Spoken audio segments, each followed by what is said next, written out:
Hello and welcome to Prompt 5, a Stitch the Season 2025. Today's prompt is numbers. I'm starting out with a few scraps here. I'm just going to lay them on the page and see how I like them.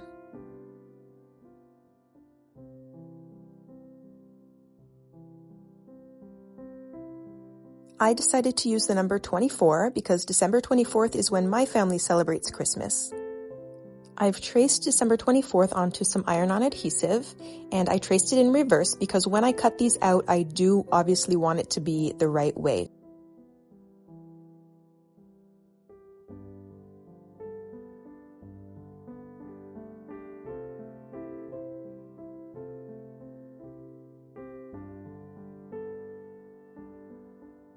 I'm just going to cut this out and I'll be right back.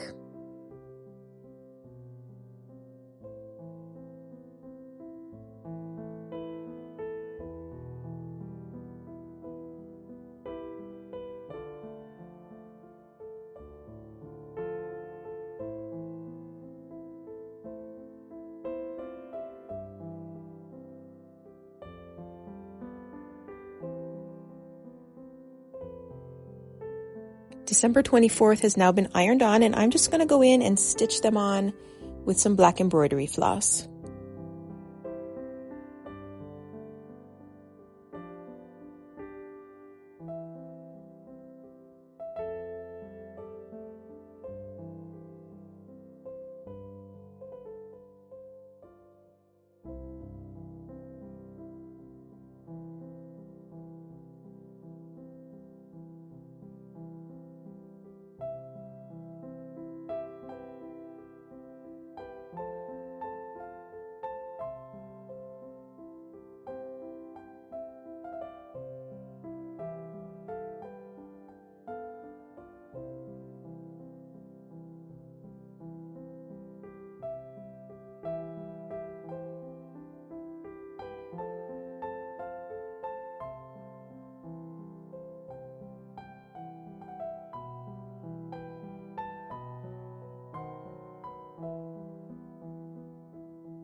This page is pretty simple, so I want to do something a little bit special on the side here, and I'm going to do fly stitch.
Do you ever forget to tie a knot on the end of your string? I do this all the time.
And that's it for today's video. I sure hope you enjoyed it, and I will see you in the next one.